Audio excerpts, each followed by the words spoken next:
Bonjour et bienvenue à l'émission Pasteur, j'ai une question. On est heureux de vous retrouver pour répondre à une question de Lily de France qui nous écrit « Les gens ne s'intéressent pas à moi. Je me sens seul. J'ai du mal à me faire de vrais amis. Comment faire pour avoir de vraies relations d'amitié ?» Aujourd'hui, en France, il y a plus de 4 millions de personnes qui se disent souffrir de solitude et plusieurs d'entre elles finissent malheureusement par se suicider. Encore il y a quelques mois de ça, un jeune dans notre entourage s'est suicidé à cause justement d'une relation d'amitié qui a été fragilisée.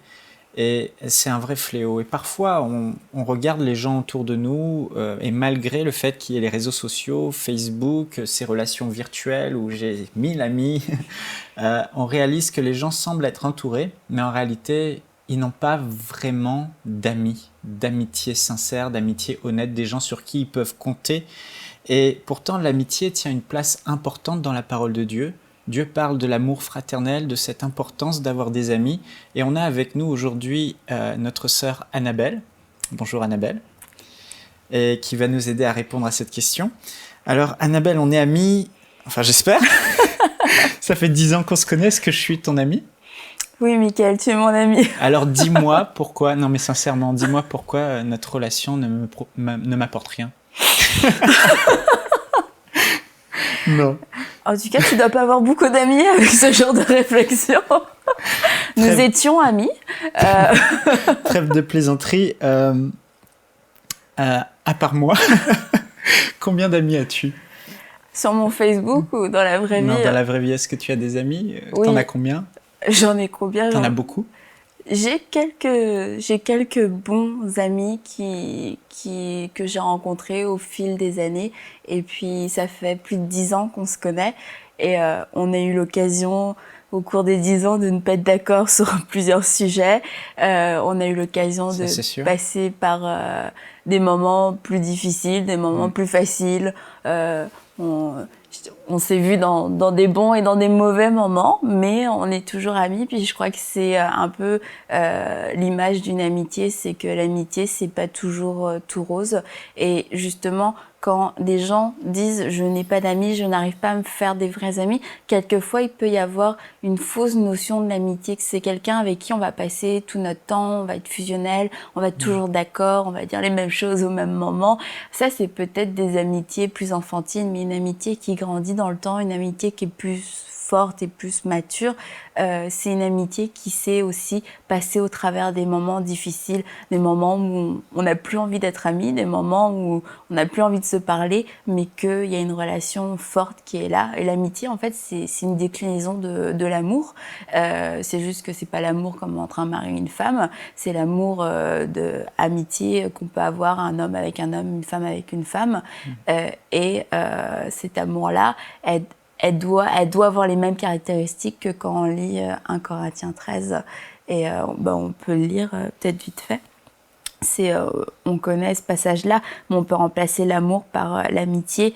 L'amitié est patiente, elle est pleine de bonté, elle n'est pas envieuse, elle ne se vante pas, elle ne s'enfle pas d'orgueil, elle ne fait rien de malhonnête, elle ne cherche pas son intérêt, elle ne s'irrite pas, elle ne soupçonne pas le mal, elle ne se réjouit pas de l'injustice, mais elle se réjouit de la vérité, elle pardonne tout, elle croit tout, elle espère tout, elle supporte tout. Et à quoi ça sert des amis ? À quoi ça sert des amis ? Déjà, est-ce qu'on peut avoir 50, 100 amis ? Est-ce que c'est possible ?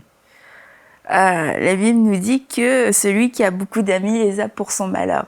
Et c'est un peu paradoxal parce qu'on se dit plus j'ai d'amis et plus je vais être heureux, mieux ce sera. Mais on se rend compte qu'un vrai ami, on peut pas en avoir 1000. C'est impossible d'avoir cette intimité, cette proximité, cet amour-là avec tout le monde. À cause du temps, entre autres ? Entre autres, oui, à cause du temps, c'est sûr, parce qu'une amitié, ça demande du temps. Faut s'investir, faut s'engager. C'est quelque chose, c'est un échange. On reçoit, mais on va aussi donner et on va beaucoup donner. Et à quoi ça sert d'avoir des amis ?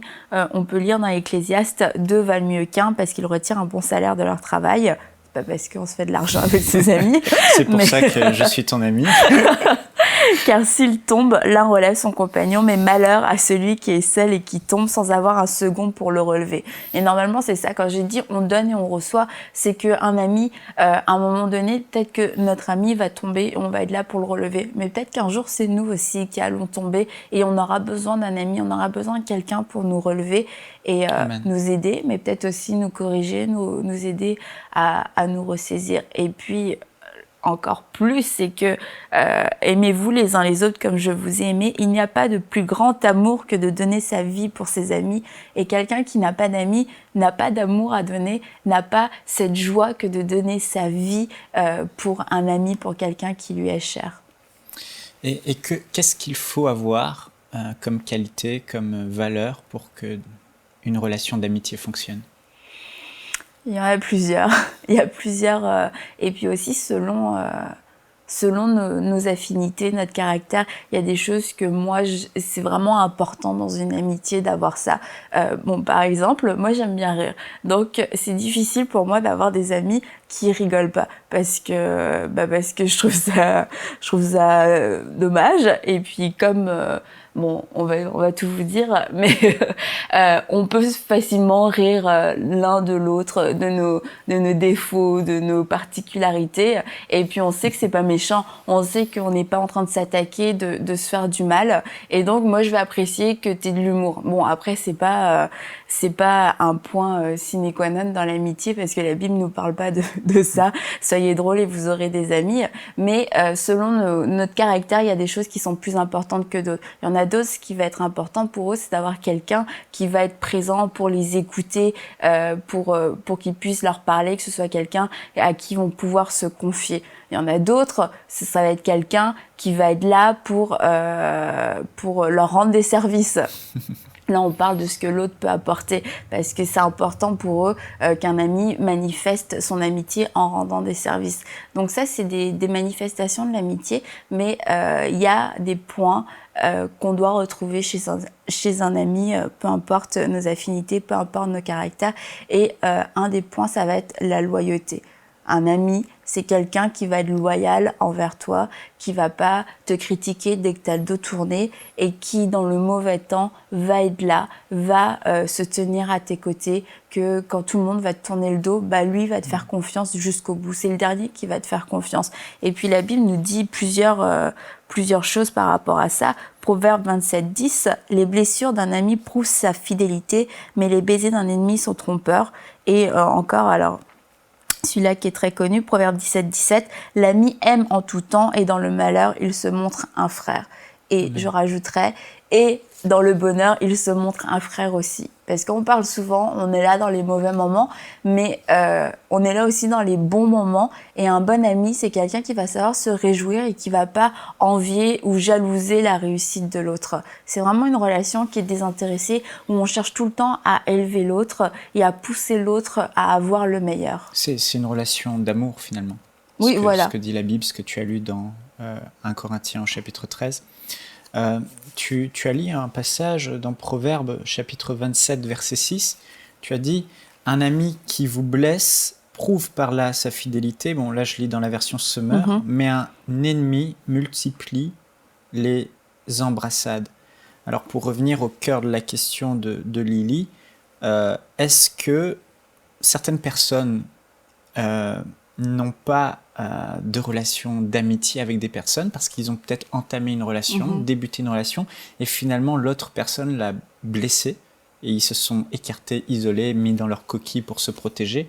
Est-ce que les blessures qu'on peut recevoir d'une personne peut être la cause justement du fait de ne pas pouvoir bâtir des amitiés parce qu'on n'accepte pas les remarques, on n'accepte pas que l'autre nous dise des vérités?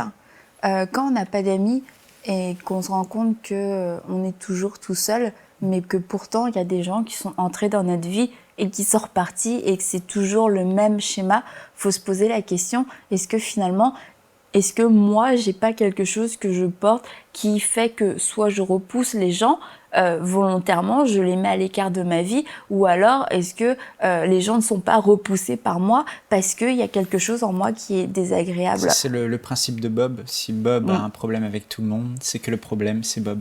C'est ça. Et je dis pas forcément que Lily, c'est ça ton problème, parce qu'il y a des gens, sincèrement, qui ont été entourés quelquefois de mauvaises personnes, qui ont cherché à tirer profit d'elles. Mais ça arrive souvent, on voit dans les relations qu'il y a un déséquilibre, parce que oui, on a déjà vécu une blessure, qui peut être vrai, où on a été victime, puis après on se protège. Après, ça nous fait développer des systèmes de protection, mais démesurés. Et puis on commence à rentrer dans le rejet, dans la paranoïa, dans les accusations, etc. Et là, on devient quelqu'un de désagréable finalement à fréquenter, quelqu'un à qui on ne peut jamais dire la vérité, quelqu'un avec qui on ne peut pas rire parce que la moindre chose est mal interprétée. C'est la susceptibilité. Voilà, et la Bible me dit que on doit pouvoir parler ouvertement à un ami, pouvoir lui dire si quelque chose ne va pas, parce que si ton ami ne te le dit pas par amour pour que tu puisses changer, qui va te le dire? C'est ça, donc là il faut différencier pour ceux qui peut-être se sentent concernés par ce qu'on dit, ils n'arrivent pas à rentrer dans des vraies relations avec les gens parce qu'ils se sentent toujours blessés. Il faut discerner les critiques des amis, les remarques qu'ils nous font qui sont constructives, de celles qui sont destructrices. Il y a des gens, ils sont méchants, par jalousie, ils vont nous dire des choses, mais quand même, il faut dire que souvent, un vrai ami, un véritable ami va nous dire les choses, pas forcément qu'on a envie d'entendre, comme ce passage que tu as lu, un ami qui vous blesse prouve par là sa fidélité.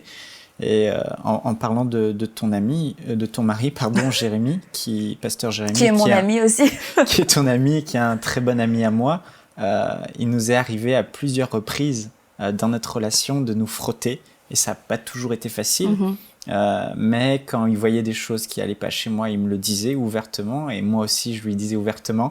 C'est pas toujours agréable à entendre sur le moment, mais quand je prends du recul avec tout ça et au fil de ces années, je réalise que vraiment, c'est un vrai ami.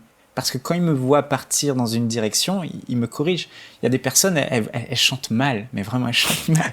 Et elles font un CD et tout le monde dit « Waouh, c'est super, c'est super !» Et en fait, elle chante faux, la personne. Et elle n'a pas du tout d'appel à chanter, mais elle n'a pas d'amis, de vrais amis, qui sont capables de lui dire « Désolé ».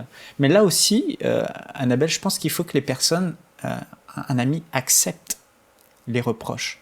Parce que peut-être que les gens n'osent pas parler dans nos vies, parce qu'on n'est pas capable d'accepter les reproches et de se dire non, je dois changer finalement. C'est sûr, si on veut avoir des vrais amis, une vraie relation d'amitié, faut être prêt peut-être à parler dans la vie de quelqu'un, mais faut être prêt à recevoir les conseils et quelquefois les corrections de nos amis. Et si on se rend compte qu'on se braque à chaque fois qu'on nous dit quelque chose, et puis que finalement à chaque fois qu'on a perdu un ami, on a perdu une relation qui débutait, et qu'on se rend compte c'est parce que la personne a osé dire quelque chose, là, il faut changer. C'est à nous-mêmes de nous réajuster et de dire je veux changer, je veux pouvoir accepter. Et puis, quelquefois, les gens disent des choses pas forcément pour nous aider, mais on peut dire des choses par maladresse qui peuvent blesser, qui peuvent être mal interprétées.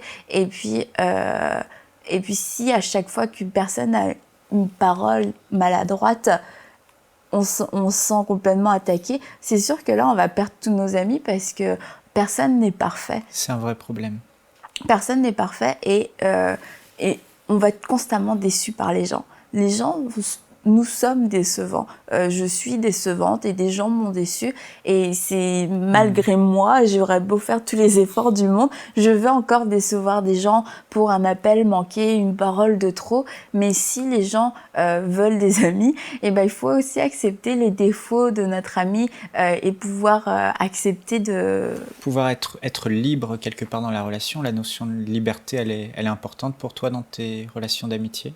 C'est certain, ça détermine aussi le degré d'intimité qu'on peut avoir. Parce que là, on parle d'amis, mais même dans l'amitié, on a des amis qui sont vraiment très proches, avec qui on peut partager notre quotidien, qui peuvent nous voir dans tous nos états.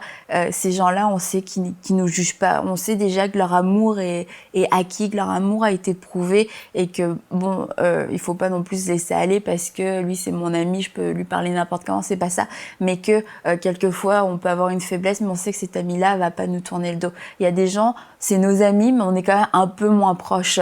On veut pas forcément les faire entrer chez nous comme ça tout le temps à l'improviste quand on est en pyjama, etc.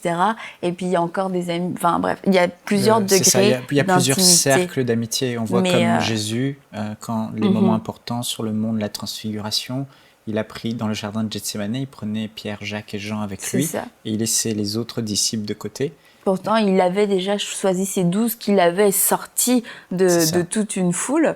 Lui, il en a pris 12. Et des 12, il en a encore pris 3. Et des 3, il y en a encore un qu'on dit le disciple que Jésus aimait et que Jean posait sa tête sur la poitrine de Jésus. Là, il y a encore un autre degré d'intimité. Mais pour en revenir à la liberté, c'est certain que plus tu es proche de quelqu'un, plus normalement tu devrais être libre d'être toi-même, un bon toi-même, mais parce que la personne te connaît et que tu n'es pas obligé de te forcer. D'ailleurs, si tu te forces, tu es en train de vendre une mauvaise image de toi, tu es en train de vendre une image d'être quelqu'un que tu n'es pas.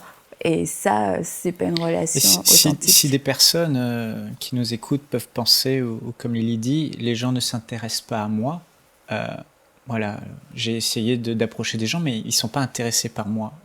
Qu'est-ce qu'ils peuvent faire concrètement pour créer des relations d'amitié? Il faut voir quel genre de personnes on approche et la manière dont on les approche. Il y a des gens, c'est vrai, il faut le dire. Et puis, je pense qu'il faut aider aussi les gens. Il y a des techniques d'approche qui font peur. Il y a des gens, ils veulent des amitiés, puis ils vont être très envahissants, très entreprenants. Et puis, ça fait peur parce qu'on a vu, il y a un degré d'intimité et des gens veulent avoir du jour au lendemain une intimité comme si on se connaissait depuis 20 ans. Alors qu'on vient de se rencontrer, on s'est juste serré la main et là, on nous propose de partir en vacances pendant un mois avec eux. C'est comme, non, peut-être pas encore. Je me souviens un jour, une amie qui n'était pas justement une grande intime est venue me voir. C'était la femme d'un ami. Elle m'a dit, Michael, j'aimerais vraiment qu'on soit intime et qu'on ait une amitié profonde. Et j'avoue, ça n'allait pas. Ça se provoque pas. L'amitié ne se force pas. Et je me suis sentie très mal à l'aise. Et d'ailleurs, ça n'est pas allé plus loin. Ouais. Mais c'est sûr que il y a plein de choses qui existent pour créer des relations. Il y a des livres, etc. Et puis, je crois que ça aide des gens qui, justement, savent pas trop comment faire. Mais là, on peut rentrer comme dans des procédures, des protocoles. Il faut que je lui pose 3 questions, comme ça, si je m'intéresse à lui, etc. Mais il y a quelque chose de naturel qui doit émaner d'une relation d'amitié. Mais ceci dit, il y a des choses qu'on peut provoquer. C'est-à-dire que si on est au travail, on est à l'église et qu'on parle jamais à personne, ça se peut qu'on va rester tout seul pendant longtemps. Et le pasteur Joel Spinks disait, il y a des gens qui se plaignent de solitude, mais ils restent tout seuls. Mais un tout seul qui invite un autre tout seul, ça fait 2 ensemble. Et là, la solitude est brisée. Je crois qu'il y a une notion aussi importante que tu as dite tout à l'heure, qu'il faut vraiment noter et réaliser, c'est que l'amitié, c'est pas à sens unique, c'est à double sens. Exactement. Et quelqu'un a dit, si tu ne reçois pas d'email, si personne t'écrit d'email, c'est parce que tu n'envoies pas d'email. Donc il faut pouvoir donner aussi pour pouvoir recevoir. Et puis quelquefois, ça prend du temps de créer des relations. On peut envoyer un email, on peut passer un coup de fil, et puis quelquefois, bon, la personne répond, mais ça débouche pas tout de suite sur une grande amitié. Mais c'est justement au fur et à mesure du temps que la relation va se créer, qu'on va pouvoir discuter, et puis peut-être après parler de choses un peu plus personnelles, qu'au bout d'un moment, on se rend compte qu'on est en train de construire une relation d'amitié avec une personne. Et c'est certain qu'il y a une démarche qu'on doit faire, surtout quand les amis ne viennent pas à nous naturellement. Il faut semer de l'amour pour récolter de l'amour. Il faut semer de l'amour. Il faut investir dans les autres. Et puis, sans pour autant de le faire de manière intéressée, mais le fait de se tenir disponible pour des gens, de dire « Ok, tu sais, t'as pas de voiture, moi j'ai une voiture, si tu veux, je vais t'amener à tel endroit, je peux aller chercher tes enfants ». on est en train de créer des relations, on le fait pas parce qu'on veut que la personne devienne amie avec nous, mais naturellement, ça va créer des relations et les gens vont commencer à nous découvrir et à voir qui on est. Et c'est comme ça que petit à petit, on va se faire des relations un peu partout et que de ces gens-là, il y a des gens qui vont vraiment se distinguer et ce sera des amis pour la vie. Amen. Donc Lily, l'une des manières de créer des relations, des opportunités de relations, comme Annabelle l'a dit, avec un cœur sincère, ça doit être fait avec une bonne motivation, mais c'est de semer de l'amour autour de nous, rendre des services, être généreux, s'intéresser aux autres. Et les gens, quand ils se sentent aimés, naturellement, ils rendent de l'amour en retour. Et c'est comme ça que de belles relations d'amitié peuvent naître. J'ai entendu plusieurs chrétiens, Annabelle, se plaindre de leur église. Dans mon église, il n'y a pas d'amour.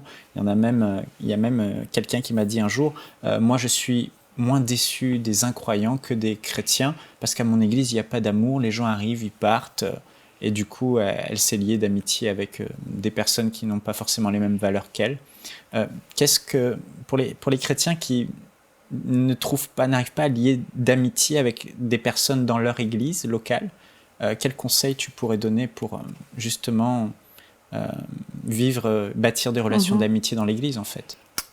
Déjà, quelquefois on ne se fait pas d'amis dans l'église, c'est parce que nous avons des critères trop élevés, parce que nous sommes dans l'église, tout le monde devrait être parfait, personne ne devrait nous blesser, personne ne devrait nous décevoir, parce que nous sommes dans l'église. J'ai demandé un service, forcément il y a 20 personnes qui devraient se tenir prêts et disponibles pour moi, et personne n'a levé le petit doigt, donc je suis déçue, cette église n'aime pas, cette église, tout le monde est pourri.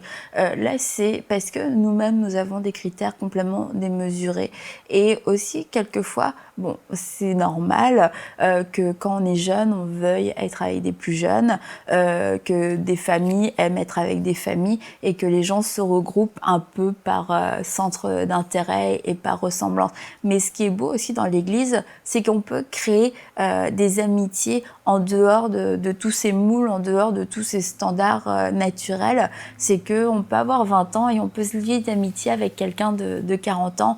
On peut être célibataire et être régulièrement avec des familles et passer vraiment des bons moments avec eux. C'est de pas être fermé non plus, de pas être hyper sélectif. Ok, moi j'ai 18 ans, je vais avoir que des amis de 18 ans. Bah, peut-être qu'il y a d'autres gens dans l'église qui pourraient t'apporter et tu pourrais découvrir des nouvelles amitiés en étant un peu plus ouvert. Et l'autre chose aussi, c'est que dans les églises, comme je disais, un tout seul et un tout seul qui se rencontrent, ça fait deux ensemble d'être ce moteur peut-être pour faire des activités, pour mobiliser les gens, et pas forcément des choses qui coûtent de l'argent, mais on peut aller, bah tiens, j'organise une marche, on parlait des réseaux sociaux, mais on peut le mettre sur sa page, qui veut venir, on se retrouve à telle heure, puis on va aller marcher, on va faire telle activité, telle activité. Il y a des choses très pratiques. Voilà, et là les gens vont commencer à se regrouper, et puis parce qu'on se voit pas juste de 10h à midi, et qu'on se voit dans un autre contexte, on va commencer à échanger, on va commencer à pouvoir faire plus connaissance, et là on va développer encore des nouvelles amitiés. Et une personne qui est vraiment seule chez elle, et qui a essayé et ça n'a pas marché, qu'est-ce qu'elle peut faire pour concrètement se trouver un ami ou des amis? Mais ce que je peux lui conseiller, c'est d'essayer encore. Honnêtement, je crois que la plupart des gens qui se retrouvent tout seuls et qui n'ont pas d'amis, c'est parce que c'est pas déjà vraiment par un vrai choix. Je veux être tout seul, j'aime pas trop les gens. J'aime pas les gens parce que j'ai été blessée, parce que j'ai vécu des choses. Et ces gens-là ne peuvent pas rester sans amis juste comme ça, sans raison. Il y a toujours une raison. Quand on est quelqu'un d'agréable, quelqu'un qui aime, quelqu'un qui s'aime, naturellement les gens vont venir à la personne. Donc ça semble un peu dur quelquefois à dire parce que la personne est déjà toute seule, elle dit oui, j'ai tout essayé, mais vraiment, est-ce que la personne a tout essayé peut-être pour avoir des amis, mais est-ce que la personne a essayé de changer elle-même elle a des barrières. Et de devenir une bonne amie? Il y a des gens que j'ai déjà rencontrés, non, nous on n'a pas d'amis, puis on veut plus d'amis, on a été trop déçus, puis finalement tu te rends compte dans la vie de ces gens, ils te racontent des choses, c'est que tout le monde a toujours tort dans leur histoire, tout le monde leur a toujours fait du tort, et puis tu te rends compte que finalement tu es juste la prochaine personne sur la liste, parce que toi aussi tu vas finir par leur faire du tort, parce que ces gens-là sont blessés, et que peu importe qui les approche, tout le monde a tort, tout le monde fait du mal, tout le monde leur en veut. Donc là, ce qui est important, c'est vraiment de se remettre en question. Oui, je crois que c'est la clé, et que vraiment une grande majorité des gens qui se retrouvent seuls aujourd'hui, et c'est parce qu'ils ont vécu des vrais échecs, des vraies blessures, mais que Dieu peut penser, que Dieu peut consoler ces blessures, et que ces gens puissent avoir confiance à nouveau, puissent croire le meilleur, ne pas soupçonner le mal. Et puis c'est vrai, une vie avec amis, c'est une vie où on s'expose à être déçu, une vie sans amis, il nous arrive rien de mal, mais il nous arrive rien de bien non plus. Mais on est malheureux. C'est ça, on est malheureux, et on se sent seul, on souffre de solitude. On dit que on se marie non pas pour recevoir, mais on se marie pour donner, pour aimer. Est-ce que dans l'amitié, on peut dire la même chose? Est-ce qu'on est amis avant tout pour donner, plus que pour recevoir? La Bible dit qu'il n'y a pas de plus grande joie que de donner sa vie pour un ami. Donc c'est certain que la première chose quand on rentre dans une relation d'amitié, c'est pas qu'est-ce que lui peut m'apporter, mais qu'est-ce que moi je vais pouvoir lui apporter. Donc là, on est déjà mal parti si on commence une amitié en disant qu'est-ce que les autres vont m'apporter en fait. C'est ça. La première chose, c'est que ces gens qui se retrouvent seuls chez eux, c'est pas pourquoi les gens veulent pas être amis avec moi, pourquoi c'est comment est-ce que moi je vais pouvoir devenir un bon ami. Et là, on se défocalise des faiblesses, on se défocalise de tout ce qui va pas chez les autres, on se focalise sur nous, et puis sur nous dans le bon sens, et pour savoir qu'est-ce que moi je peux donner, qu'est-ce que moi je peux apporter. Et puis oui, j'ai des qualités, et puis ces qualités-là, je peux les mettre au service des autres. Amen. Je crois que on pourrait conclure par ce passage qui me vient à la pensée dans Philippiens au chapitre 2 et au verset 2, où l'apôtre Paul dit « Mettez le comble à ma joie, afin d'avoir une même pensée, ayez un même amour, une même âme, une seule pensée. Ne faites rien par rivalité ou par vaine gloire, mais dans l'humilité, estimez les autres comme supérieurs à vous-même, que chacun de vous, au lieu de considérer ses propres intérêts, considère aussi ceux des autres. » Alors ceux qui nous regardent aujourd'hui, Lily et les autres qui voulaient améliorer vos relations d'amitié, avoir vraiment des vis-à-vis avec qui vous pouvez discuter, vous confier, aimer, passer des bons moments, avoir quelqu'un qui vous aime, sur qui vous pouvez compter, un bon ami. Je crois que l'une des clés, comme on l'a conclu avec Annabelle, c'est de ne pas entamer des relations d'amitié en pensant à ce que cette personne va pouvoir me donner, mais plutôt se dire, regardez l'autre comme supérieur à nous-mêmes, chercher les intérêts de l'autre avant nos propres intérêts, comme l'apôtre Paul nous disait, c'est ainsi que Jésus-Christ était, et c'est notre modèle, et on doit être comme lui. Et je suis absolument convaincu que si on a ce regard, qu'on veut donner plutôt que recevoir, assurément, on sera aimé d'autres personnes, et on se connectera avec d'autres personnes. Merci Annabelle pour tous tes précieux conseils que tu as apportés aujourd'hui. Merci Mickaël pour ton amitié. Merci à toi. Elle vient de se terminer. Je vous donne rendez-vous pour une prochaine émission. À bientôt. Nous espérons que cette émission vous a béni. Si vous aussi vous avez une question biblique sans réponse, envoyez-la nous par email à pasteurj'aiunequestion@enseigne-moi.com.